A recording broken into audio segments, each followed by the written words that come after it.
about to begin services for Mrs. Nancy Kessler. Again, I'd ask if any of you have a cellular device to please turn it to the off position. We welcome those of you who are online. Officiating our service today will be Cantor Emerita Amy Zussman of Temple Jeremiah.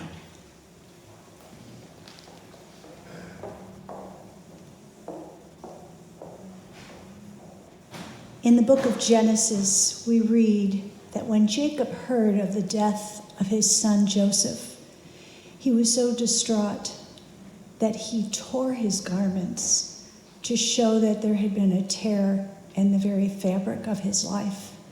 And we reenact that with a ritual called Kriya. Those that are wearing a ribbon, if you could please rise.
Death has taken our beloved Nancy Kessler.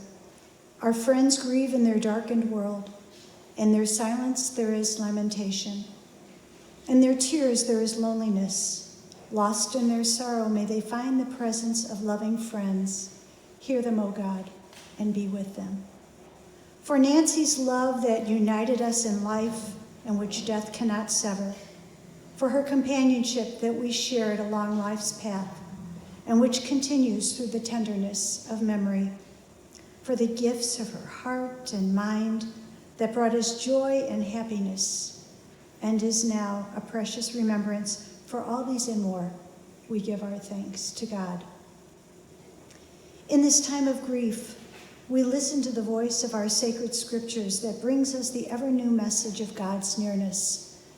It tells us of our kinship with the Creator, in light as in darkness, in joy as in sorrow, in life as in death.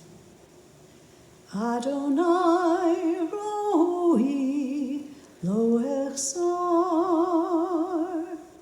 bino deshe yarbitzeni, amei menuchot, amei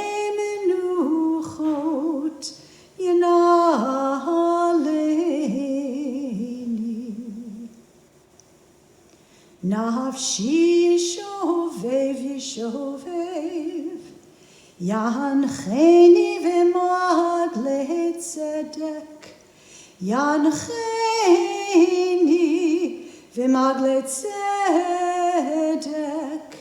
l'man shemo.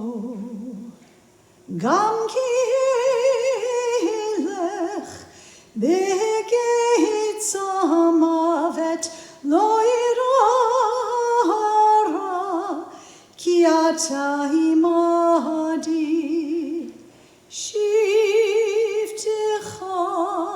umishantecha hema yenachamuni. Taroch lefanai, lefanai, shulchan neged sorerai, dishanta vashem erushi kosi revaya, aktov v'chesed yirdifuni kol yemei chayai, v'shavti b'veit Adonai leorech yamim. Adonai roi lo echsar, Adonai roi lo echsar. The English translation to the 23rd Psalm can be found inside your pamphlet. Please read along with me. The Lord is my shepherd, I shall not want. He maketh me to lie down in green pastures. He leadeth me beside the still waters. He restoreth my soul. He leadeth me in the paths of righteousness for his name's sake. Yea, though I walk through the valley of the shadow of death, I will fear no evil, for thou art with me. Thy rod and thy staff, they comfort me. Thou preparest a table before me in the presence of mine enemies. Thou anointest my head with oil, my cup runneth over. Surely goodness and mercy shall follow me all the days of my life, and I will dwell in the house of the Lord forever.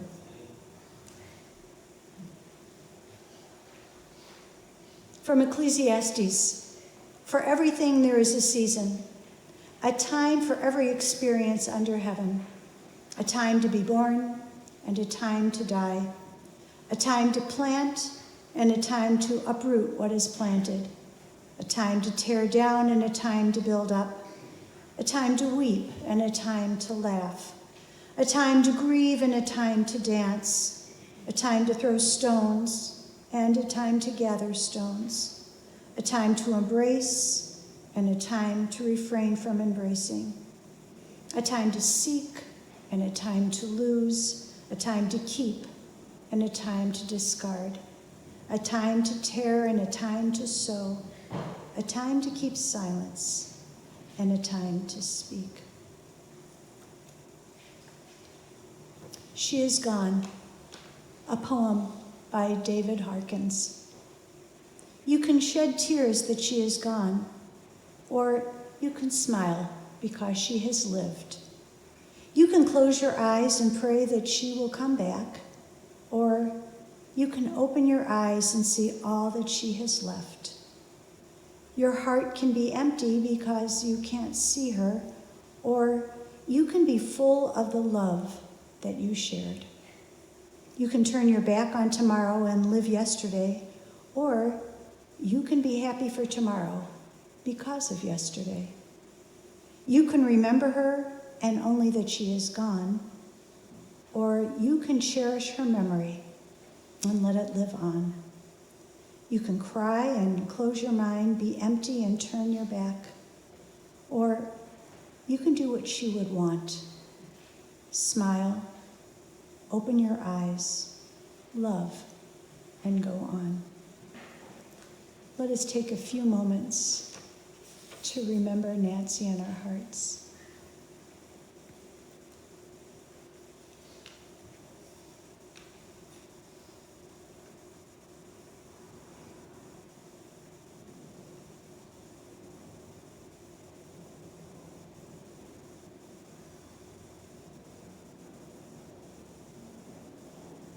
May the words of our mouths and the meditations of our hearts be acceptable in your sight, be acceptable in your sight. God, our rock and our Redeemer, God, our rock and our Redeemer. Amen.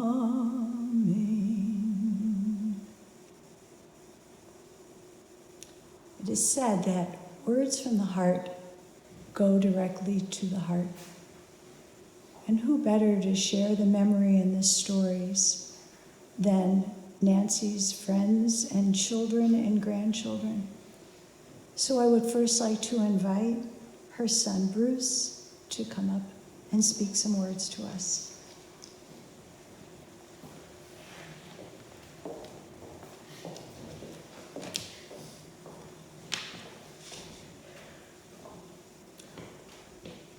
As I sat down to prepare for this morning, it occurred to me that the last time I stood up to speak to a crowd this size was at my bar mitzvah 44 years ago. Many of you were there. It took a small miracle for me to get through that moment. Hopefully another one will get me through this one.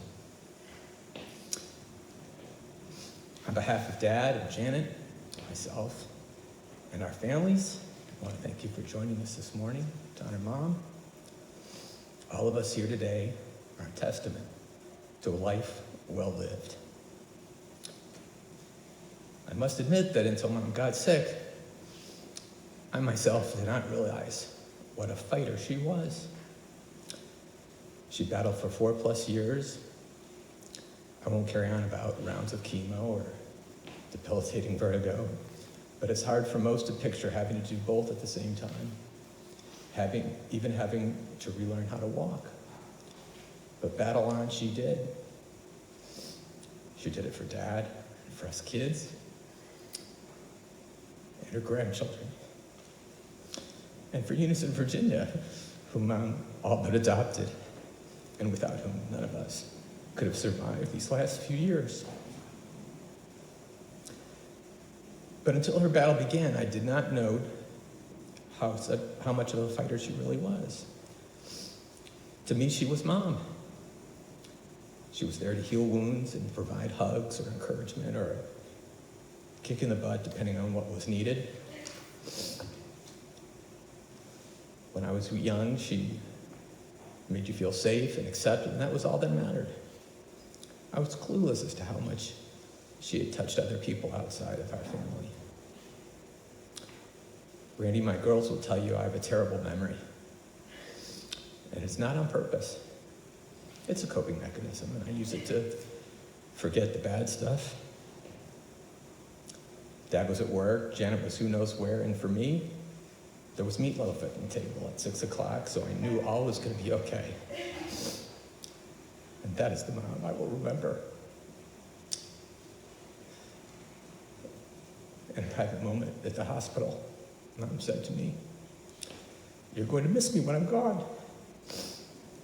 And she was right.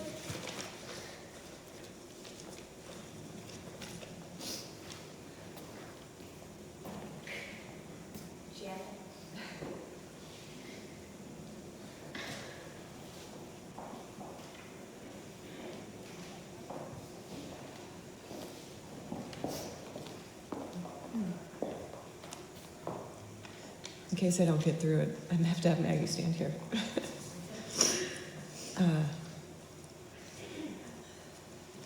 You all know Nancy. She was the one keeping track of everything. She remembered your birthday, what you wore to the wedding, your favorite dessert, who was in a fight, what store to buy the perfect gift, who was in her class in first grade, because she genuinely cared.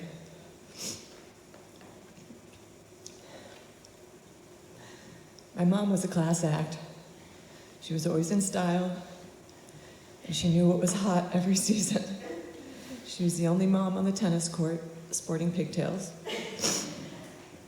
I remember her reapplying red lipstick on every errand, and the final coat of red nail polish before she walked out the door for date night, which was literally every weekend. She planned all the parties for all the groups with attention to color, composition, and the right matchup of people in the right seats. My mom was my best friend.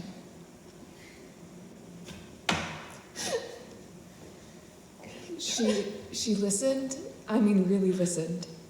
I remember as a teenager trying to will myself not to share the details of whomever I was on the outs with, but I could not.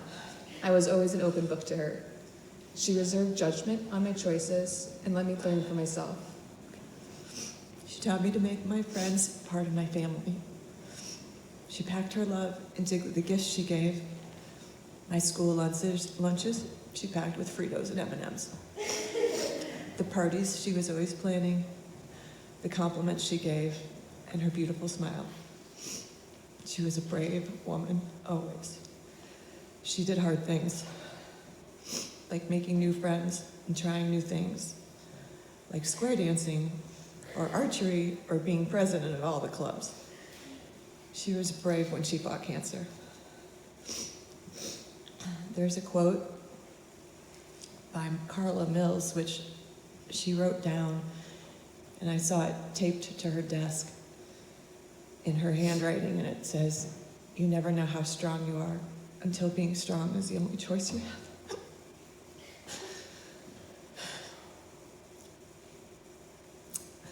I'll end with this motivational piece that she saved, because I think it speaks to how she thoughtfully faced each day of her incredibly beautiful life. Watch your thoughts, they become words. Watch your words, they become actions. Watch your actions, they become habits. Watch your habits, they become character. Watch your character, it becomes your destiny.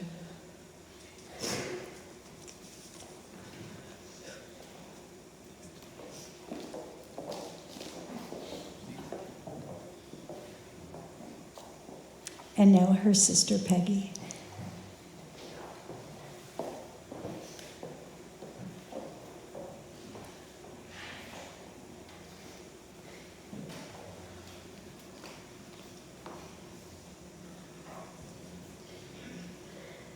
I've known Nancy all my life. She was and will always be my big sister. We grew up on Asbury Avenue in Winnetka with parents who nurtured us with unconditional love. From our dad, Jeff, we learned to think about the big picture, about philosophy, history, poetry, Shakespeare, and how to worry. Nancy learned this lesson very well. He was self-deprecatingly funny and clever with words. Nancy and I each believed he liked us best. From Mom, Julie, we learned to be ladies, to look our best, how to volunteer and serve our community. We learned kindness. We learned the joys of Camp Pinemere and how to be quietly strong. After all, she was the original pine tree. Being the oldest, Nancy embodied many firstborn personality traits. She was an achiever. She was a reliable, conscientious, structured, cautious, and at all times, or at some times, a little controlling. Of course, this allowed me to be the opposite. It is said that sisters are different flowers from the same garden, and we were.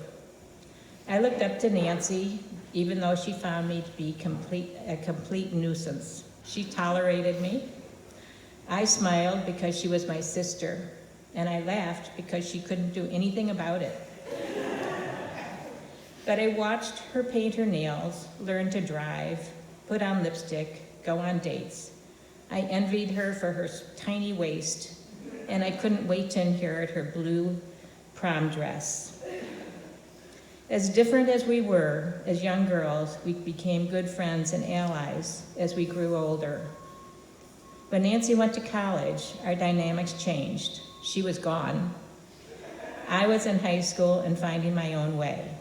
I remember vividly going to visit Nancy at Washington U in St. Louis, Missouri. She was different.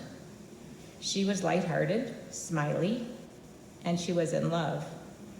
Baer Kessler had entered her life, and her megawatt smile was brilliant. That doesn't mean she didn't worry. Nancy and Alan married in 1964. They were a formidable team as they made 14 house moves and raised 2 awesome children, Bruce and Janet. How lucky we were to live in the same area during most of our parenting years. Our kids grew to know each other.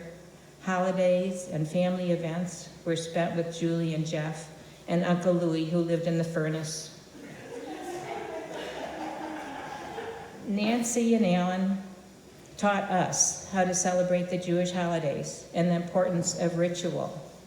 Nancy was the keeper of family history, traditions, and memories. She remembered everything, good or bad. Nancy was my fact checker. Of course, I remember well our sisterly laughs and spats, the basement ghost walks on Halloween, the flying sausage, sharing a room, and the many birthday celebrations we gave for each other and our spouses. Our trips to Eagle Ridge, Lake Lawn Lodge, Arizona, and New York were all special adventures. But I also remember and hold dear my times with Nancy and her family during the last 4 years. On my visits to Atlanta, I was welcomed with open arms by Nancy and Alan. Janet and Dan, Bruce and Randy embraced my visits as well. We were a team of cheerleaders and support. Eunice and Virginia brought calm and wisdom to all of us. One day, I coaxed Nancy to leave the house. She was worried. Eunice, Nancy, and I found ourselves sitting in a row and giggling as we got manicures and pedicures. It was a big day, a breakthrough day. Another day, with masks on, we ventured to the movie theater to see Elvis. We knew it would be jam-packed. We were the only people in the theater. Our day of arts and crafts at Nancy's kitchen table was a quiet and soothing day. And most recently, we laughed together as we became Joe Malone, Body Cream sisters and brothers with the whole family. Nancy was amazing. She was steadfast and worked hard to maintain and improve her condition. Through setbacks and triumphs, she remained steady, loving, and herself. Nancy, I love you, and I'll see you on the other side.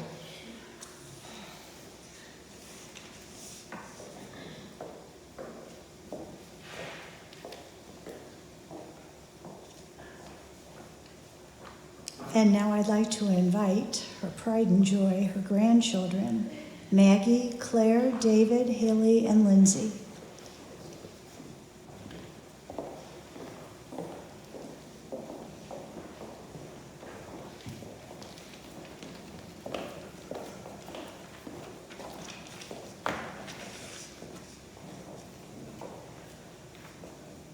It's hard to put into words just how special of a woman our Nana was and how much she meant to each of us. I think us kids consider ourselves pretty lucky, having gotten to grow up with our grandparents who played and continue to play active roles in our lives and were always present at nearly every event and milestone. Lucky for us, when Nana and Papa moved to Atlanta, it meant weekly visits and always getting to spend holidays together. This means the memories we have with Nana are endless, and the values she instilled in us we will carry with us forever. Nana loved fashion and style. Some of my most fond memories of Nana growing up were our shopping trips. Nana always made sure we had the latest trends and had an eye for style unlike any other. Not only did I get some new clothes out of these trips, but I got to spend often hours talking about life with Nana. Nana had the biggest heart and cared so much for every person in her life. She was a leader and showed us what it meant to be a leader. Nana's leadership qualities can be seen in each of us grandkids as we are all pursuing our careers and passions. Lastly, Nana was a fighter. Not only did she fight for what she thought was right, but she fought through every battle thrown her way. And we will always remember her as someone who never gave up. I love you, Nana.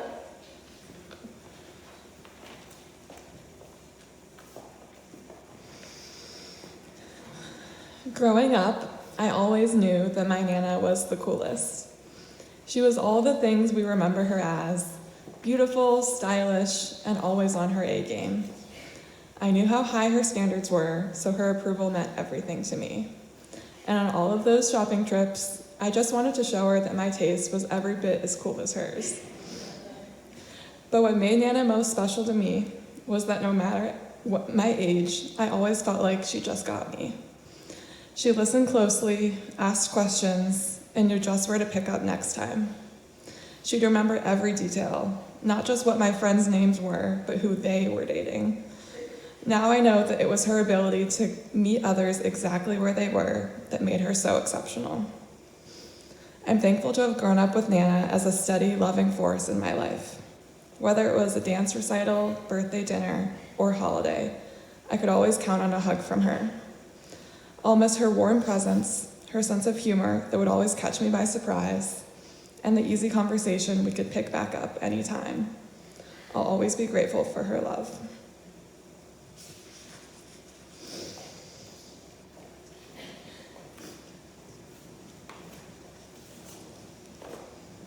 Nana was the best. She had exceptional taste and always told us how it is.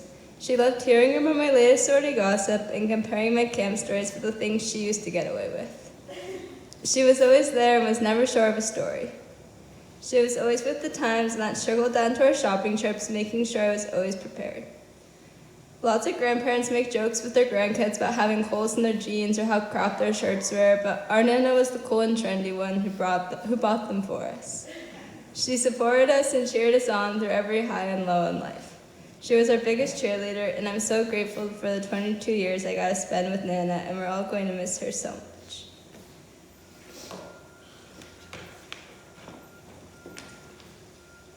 I'll always remember Nana as someone who gave her all to her loved ones, especially her grandchildren. Growing up, Nana made sure to make every event feel special. Birthdays meant dressing up to go eat Italian food, then opening presents that she had been preparing for months. Jewish holidays came with a signature meal and quality time at Nana and Papa's. Traditions were established early on and delivered on year after year, and all the while Nana was running the show. And at the end of an event, you could always be sure that she would leave you with a big hug. But as Nana got sick and the world slowed down, Nana gave her all in a different way. She made an effort to come over to our house, even when it was too cold there and there were too many stairs to climb. I could tell she didn't feel her best, but that never stopped her from working hard to make her loving presence felt at every stage of life, and that feeling will never go away.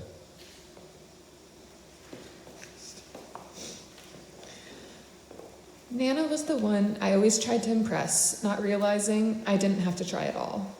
In her eyes, her grandchildren were just the world. She provided love and support and believed us quite capable of whatever it was that drove our hearts. She went above and beyond to make sure there were as few barriers as possible to us grandchildren pursuing our dreams. It didn't matter if that dream was related to our careers, extracurriculars, or building connections and community. She was there for it all. She showed up for us in the most selfless way, watching us grow and supporting our passions. Always asking questions and wanting to know more. Always knowing what we needed in any given moment to feel good and whole. Nana excelled at being a grandmother the same way she excelled at being a wife, friend, and mother. I'm so grateful for the influence she had in our upbringing and the care she took in raising my own mother. I wouldn't have the life I have today without her. Thank you all for being here and helping us to feel the warmth of her love. We love you, Nana.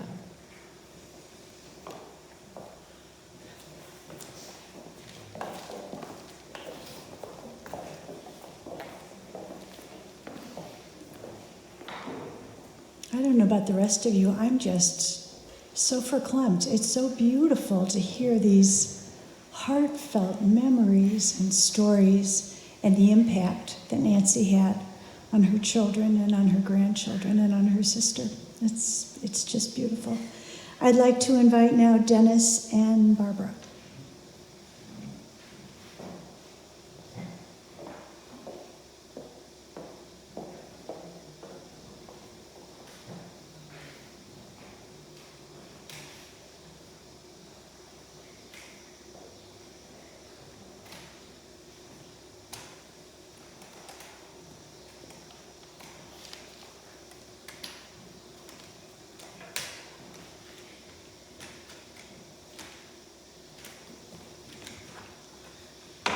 Nancy and I both attended Skokie Junior High, New Trier High School, and Washington University. And then we ended up marrying brothers. Nancy and Alan were in our wedding as we were in their wedding. And that's just the beginning of our decades of being both close family and friends. In the spring of 1968, Denny and I drove to Michigan City to see Nancy, to be sure she had really given birth to a girl. Didn't she know that we Kesslers only have boys in our family? More memories. In 1981, our two families, all 9 of us, traveled in a 40-foot RV out to the Tetons and Yellowstone. Nancy suggested we outfit the RV with all of our leftover paper goods. So one day we used the red paper plates with hearts and celebrated Valentine's Day. The next day we used up our Hanukkah plates and napkins, and that was followed by Thanksgiving, using the turkey napkins. As we drove across the Great Plains, Nancy and I made brownies in the teeny tiny kitchen on board, which brings up another fond memory, Nancy's love of anything chocolate. I certainly shared that with her. We both talked about and obsessed over our hair. One of my birthdays, Nancy hosted a surprise party for me, given by Daddy. Some more good memories. How could we forget the many years the 4 of us entered the Bethor treasure hunt? This was a huge fundraising event that covered the whole North Shore. Nancy and Alan, Barb and I always did well, and one year we actually won. When Nancy and Alan were living in Deerfield, we shared second night seders together and a whole bunch of other occasions. And Hanukkah was celebrated with the entire Kessler clan. For my 79th birthday, Barb gave me a trip to Amsterdam, where I always wanted to go during the tulip time. I was really excited. When we arrived at our hotel, there were Nancy and Alan standing at the door, surprising us. It was great. What a wonderful surprise and what a wonderful time the 4 of us had together. When our mom died in 2014, Nancy and Alan, Ronnie and Sharon, Mark and Marilyn, we decided we would all get together for a Kessler Brothers reunion at least once a year. Where'd we go? St. Louis, Denver, Memphis, Las Vegas, and finally Atlanta last April was some of the places we visited. In October of 2019 in Las Vegas, Nancy was sort of worn out. Little did we know that was the beginning. The next month she was diagnosed with cancer, when she endured after that, and during COVID, what she had endured, and after that, during COVID, no one should have to go through. It's hard to believe our beloved Nancy is gone. She's left a hole in our family and in our hearts. We will miss her, but our many fond memories of Nancy will live on.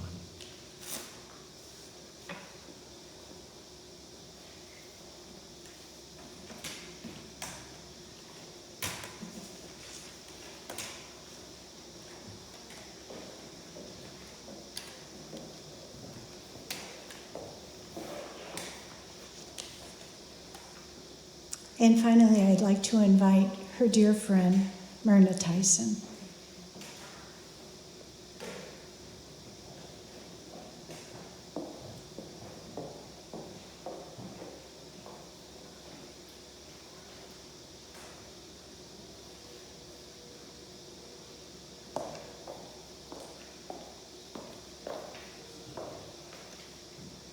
my honor to have been asked to speak. Nancy and Ellen were very, and are very, very dear to us. I want to also say that one of the things that Nancy often said to me is, "I'm taking the girls shopping." She loved it, and she talked about it. And so when I heard you reference it, I had to tell you that that was so special for her. Some of the memories I have of Nancy go over the last 50 years that we've been friends. As I was putting my thoughts together, I realized many, many times we shared. The family events, the weddings, the bas and bar mitzvahs, and our many trips we took with them.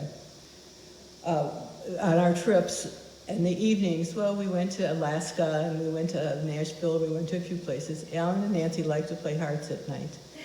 They were very competitive, and we played with them also. And at the end of our hearts, we tried to teach Neil, my husband, to play canasta. To this day, it hasn't worked.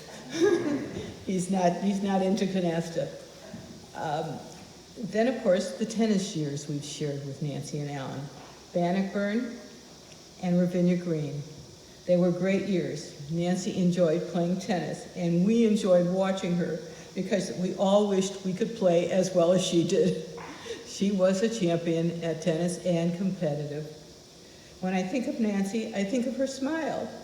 She had a wonderful smile that made you immediately feel welcome. She dressed with style and dignity. She was a classy lady, and she had the best earrings. I'm sure it was due to material possessions, but the best earrings. A number of my friends, when I said I'm talking today, said, "Oh, those earrings." So it wasn't only me that noticed it. Nancy was very generous with her time. She worked with Hadassah, and she established a group from our communities, from our close communities. The group is called Chai. She brought me and a few of our other friends into Hadassah. The group that she started is still vibrant, organizing programs and events and helping Hadassah thrive. And wouldn't you know it, I became president of Chai. She and Alan were very active at Temple Jeremiah, and they made wonderful friends with their Chavurah group. They also met people in their love of square dancing. Nancy's square dancing dresses were the best. I know because right, we're all shaking our heads. I know because one time I borrowed one for my daughter to wear to a costume party. But they were great. She never complained to me. When I called them, usually on Sunday morning at 10:30, Nancy asked if Nancy answered the phone, and I said, "How are you feeling today?" And she said, "Oh, I'm okay." But she said, "But Alan is not feeling well." And if Alan answered the phone, and I asked him how he was, he'd say, "I'm okay, but I'm worried about Nancy." What great passion and caring they had for each other. When I sat down to think about what I wanted to end with, something had me look at my messages from Nancy, my emails from Nancy through the years, and found this one that she sent me 8 years ago.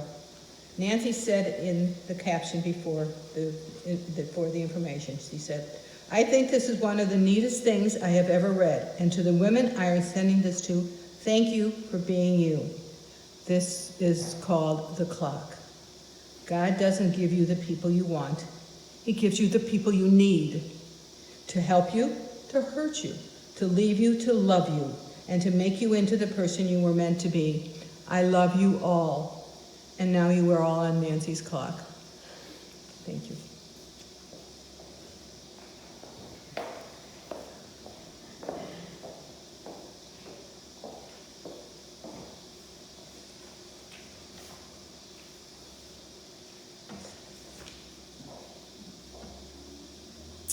She met Alan when they were both students at WashU. He was in the fraternity ZBT and she was in the sorority SDT. While rehearsing for their annual variety show, the Bearskin Follies, Alan, who was from St. Louis and had a car, would drive some of the female cast members back to their sorority house after the rehearsals. Nancy was one of the women assigned to Alan's car, and the rest, as they say, was history. Alan knew right away that Nancy was special and the one for him. Nancy needed a little more convincing, mentioning to her college roommate, "Don't let me go out with him again." But by the end of her junior year, Nancy knew she had found her Basheret. They waited until after she graduated. They actually became engaged on her birthday, and they shared married life for almost 60 years. As Alan said, it was a lot of years, but not enough. They moved to many communities in their early years of marriage: Deerfield, Pittsburgh, Michigan City, Danville, Virginia, then back to Deerfield for 30 years, and finally to Atlanta after Alan's retirement to be near their children and grandchildren. Nancy had this wonderful talent for making friends with each move. They became lifelong friends. She joined organizations, often taking on leadership positions, including president of Temple Jeremiah's Sisterhood, serving on the Temple Board, president of the local Hadassah chapter, and president of the Dunwoody Newcomers Club when they moved to Atlanta. She was a wonderful mom. Janet said Nancy was her best friend. Bruce remembers her always being the fixer, the mom who was there to make things better. Both Janet and Bruce said their moms considered Nancy and Alan the cool parents. They were avid tennis players, joined square dancing clubs. Nancy also played mahjong, canasta, did Pilates, water aerobics, went antiquing and shopping. She really loved to shop. Her son-in-law Dan recalled that she wasn't too happy when he and Janet and their newborn daughter Maggie moved away from Chicago. But he marveled at how she was always supportive and how both she and Alan were able to visit and be wonderful, welcome presents in their lives and the lives of their children. Her daughter-in-law Randy said Nancy had a sense of humor and was full of spunk to the end. She always wanted to be kept in the loop about things going on, about Bruce, Haley, and Lindsay. And Nancy was a huge fan of Randy's homemade French silk pie. Nancy was the epitome of organization and the keeper of the calendar. She always liked having a project. Janet kiddingly remarked that her mom's biggest project was Alan. She had excellent taste, her clothes, her hair, her nails, always just so. Her daily mantra was, "Everything is fine." Alan said sometimes she said it like this, "Everything is fine." And sometimes she said it like this, "Everything is fine." So he had a necklace designed for her as a gift, which had the word "fine" engraved in it. She adored her 5 grandchildren, Maggie, Claire, David, Haley, and Lindsay, and they adored her right back. They spoke about how Nana always kept on top of what was happening in their lives. She found a way to connect with them as she reminisced about her time as a Girl Scout or her experiences at summer camp. She loved to shop with her granddaughters and wanted to make sure they had the right clothes coming from the right stores and that they were wearing what was in style. Her grandson David said he didn't go on the shopping trips, but he was showered with her love and basked in her presence all the same. They all felt that way. Being with Nana and Papa was like being surrounded by comfort and love.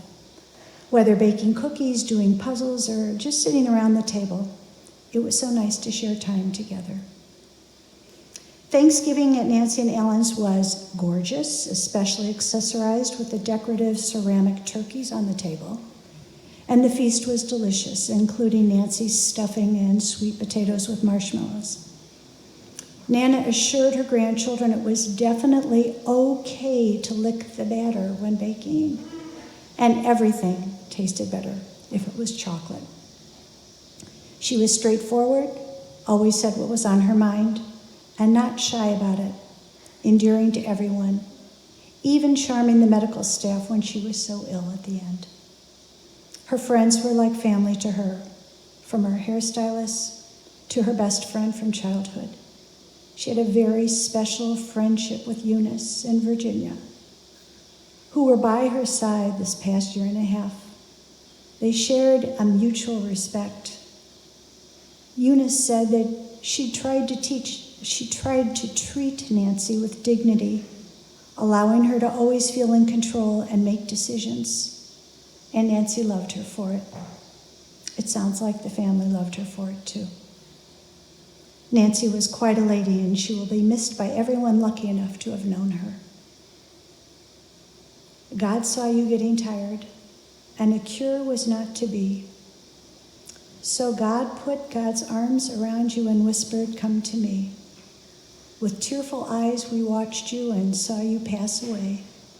Although we loved you dearly, we could not make you stay. A golden heart stopped beating, hard-working hands at rest. God broke our hearts to prove to us God only takes the best. Zichrona livracha, may the memory of Nancy Kessler always be for a blessing. And let us say, Amen. And now, if you are able, please rise for the Yom Rachamim.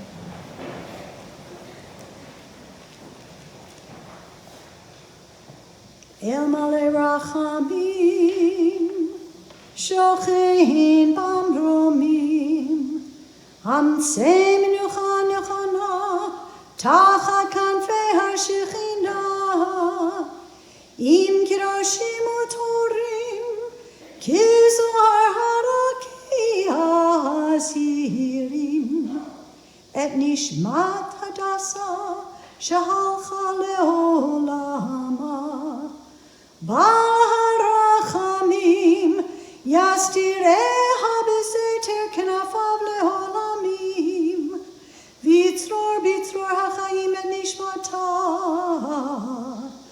Adonai Hu, Nachalata v'tanuach b'shalom, Amishkavach v'nomar, Amen.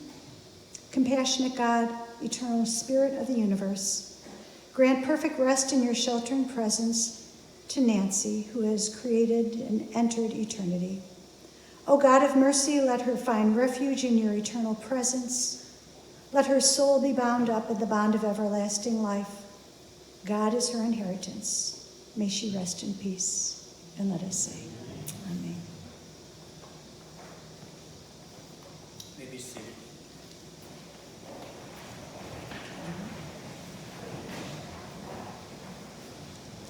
Friends, in just a moment, we're going to proceed directly to the mausoleum. I would ask you, when you leave the chapel, to please go directly to your cars so we can line up in procession and go there. Gathering will take place this afternoon from 2 to 5 p.m. at the Schwarzschild residence. That's 1333 Sunview Lane in Winnetka. Again, that's 2 to 5 p.m. For those of you who are online, that information is available on our website. At this time, I would ask everyone to please rise as Mrs. Kessler is escorted from the chapel.